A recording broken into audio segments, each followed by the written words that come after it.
Buenos días, pasajeros, y bienvenidos a mi taxi. En este viaje nos introduciremos en el mundo de las falacias matemáticas, y más concretamente falacias en geometría. Veremos 3 demostraciones de 3 resultados tan sorprendentes como falsos, y dónde se esconde el error de razonamiento. ¿Estáis listos? Pues dentro el título.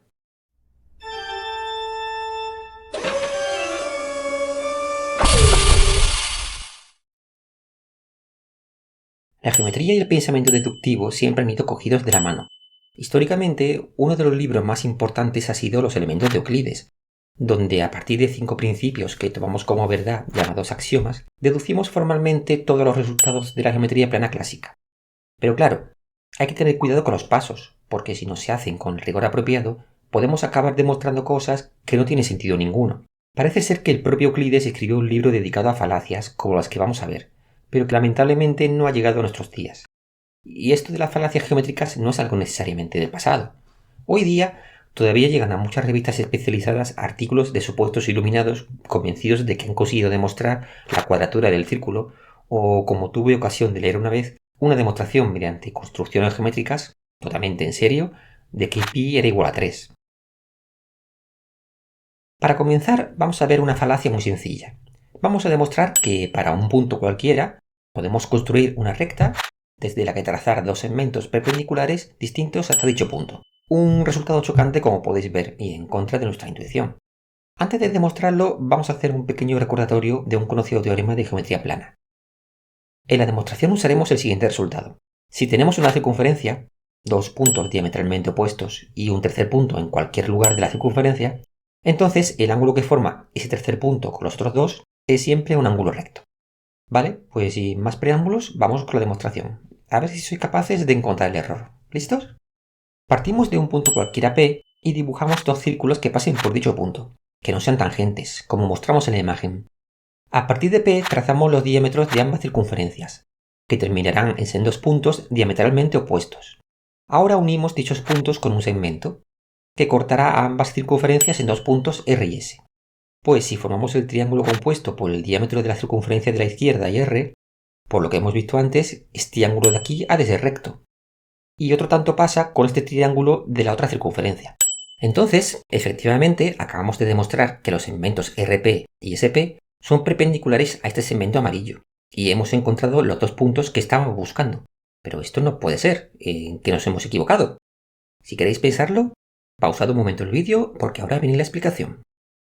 Bueno, el error que hemos cometido es el de presuponer que el segmento amarillo que hemos trazado corta las circunferencias en dos puntos distintos R y S. Vamos a ver qué pasa si dibujamos las cosas correctamente. Esta construcción que veis aquí no es del todo precisa, claro, he tenido que hacer algo de trampa para engañaros. Los diámetros que he dibujado están ligeramente movidos. En el círculo de la izquierda he girado el diámetro unos 5 grados y en el de la derecha 6. Observad lo que pasa si coloco las cosas en su sitio correcto. Primero ajustamos bien el diámetro de la izquierda y ahora el de la derecha. Y sorpresa, R y S coinciden, lo cual es lógico. Solo hay una recta perpendicular al segmento amarillo que pasa por P, por lo que R y S necesariamente han de ser un único punto. De hecho, este razonamiento se puede reescribir como una demostración por reducción al absurdo de que en la construcción que hemos realizado, el segmento amarillo cortará a ambas circunferencias en el mismo punto. Vamos con otra falacia, y esta que vamos a ver fue creada por Lewis Carroll. Sí, el autor de Alicia en el País de las Maravillas. El señor Carroll, cuyo nombre auténtico era Charles Lutwidge Dodson, no solo era aficionado a escribir cuentos y poesías, sino que también era matemático. De hecho, publicó una docena de libros y descubrió un método para calcular el determinante de una matriz, llamado método de condensación. Pero la mente supercreativa de nuestro querido Carroll no se limitaba a las matemáticas serias, por llamarlo de algún modo. También le gustaba mofarse de sus lectores y publicó algunos resultados de geometría que eran obviamente falsos, pero con una demostración que parecía genuina, dejando sorprendido a más de uno. Y aquí vamos a ver una de ellas. Pero antes de eso, vamos a recordar brevemente algunas herramientas que vamos a utilizar. La primera, la noción de triángulos congruentes, que se usa en muchas demostraciones de geometría. Básicamente, dos triángulos son congruentes si tanto sus lados como sus ángulos son iguales.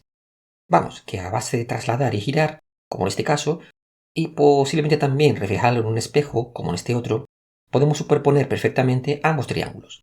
Lo interesante de este concepto es que hay muchas formas de las que podemos deducir que dos triángulos son congruentes.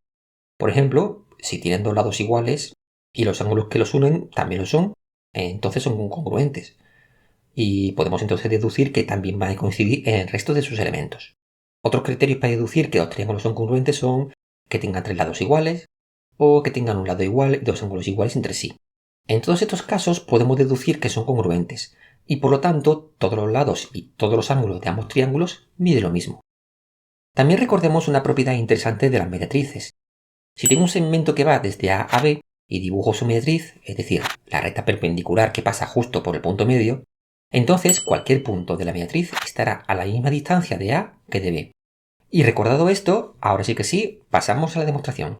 Así que prepárense para adentrarse en la madriguera de conejo, porque vamos a demostrar nada menos que todos los triángulos son isósceles. A ver si estáis atentos y encontráis el error. Partimos de un triángulo cualquiera, ahí, apoyadito sobre un lado al que llamaremos base. Como hemos dicho, nuestro objetivo va a ser demostrar que este triángulo es isósceles, y para ello vamos a probar que estos dos lados, AC y BC, miden lo mismo. Dibujemos la bisectriz que pasa por C y la mediatriz de la base AB.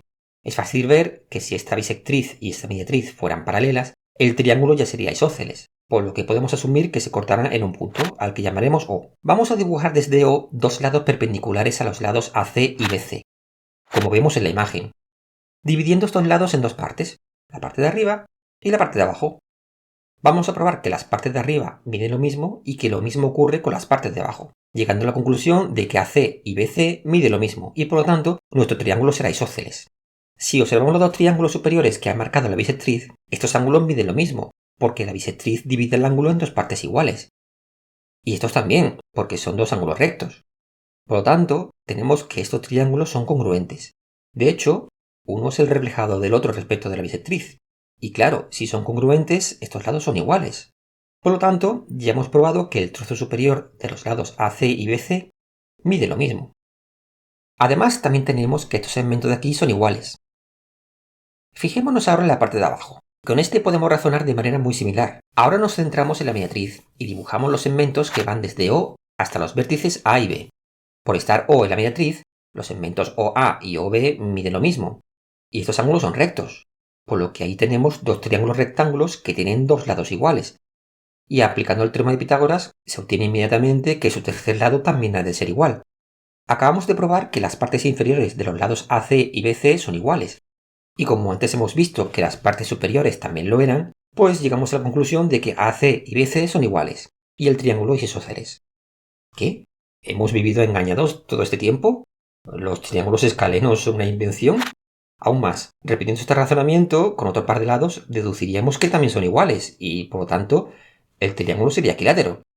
¿Es eso cierto? ¿O existe un error en la demostración? Si queréis pensarlo, pausad un momento el vídeo porque ahora viene la solución. Rebobinemos un poco hasta el momento de los hechos. Cuando hemos calculado la intersección de la mediatriz con la bisectriz, hemos supuesto que ésta se encuentra dentro del triángulo. En el dibujo de nuevo he hecho un poco de trampa.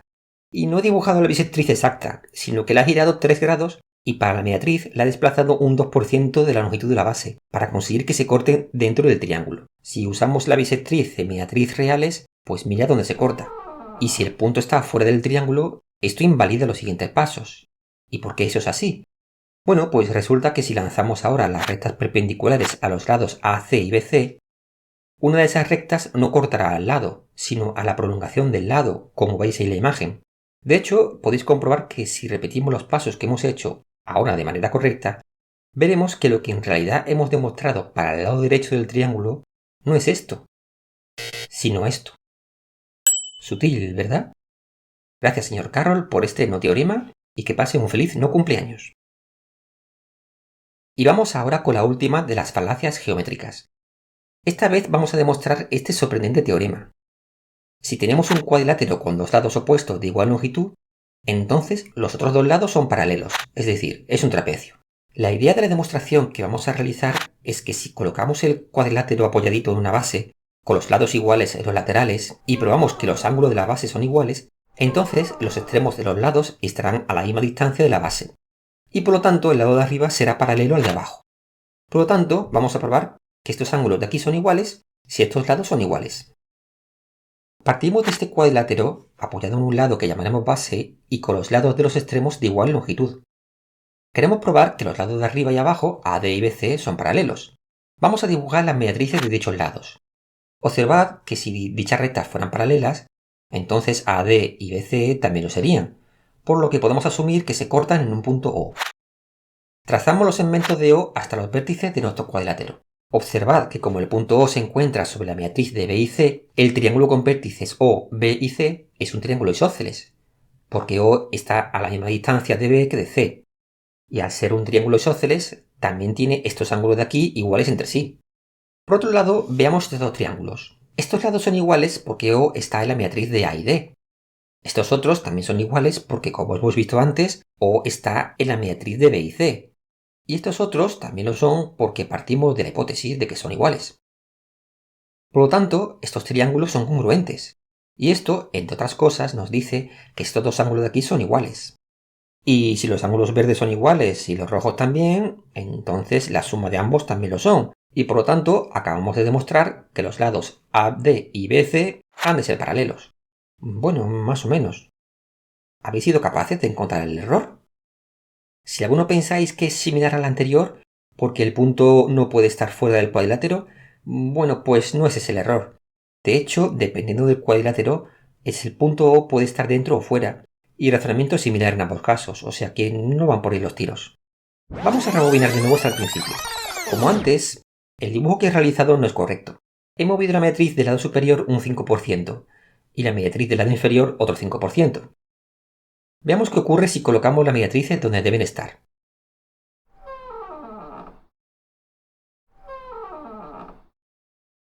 ¿Veis lo que ha pasado? Estos triángulos ahora están uno dentro y el otro fuera. De esta forma, no podemos expresar los ángulos de la base como suma de dos ángulos como hemos hecho, y por lo tanto, la demostración que obtenemos no es válida. La falacia es muy similar a la anterior, pero cambiando lados por ángulos. Resumiendo, hemos visto cómo, si no se tiene cuidado aplicando el rigor y la lógica, podemos caer en errores con resultados delirantes. Y esto es un aviso a navegantes. Si creéis que habéis demostrado un resultado tan sorprendente como falso, revisad bien los pasos porque a veces los errores son tan sutiles que se pueden pasar por alto. Y hasta aquí el vídeo de hoy. Espero que os haya gustado y si queréis que suba más vídeos de estos, no olvidéis dejar un comentario con la palabra calasparra. Un saludo y hasta otra.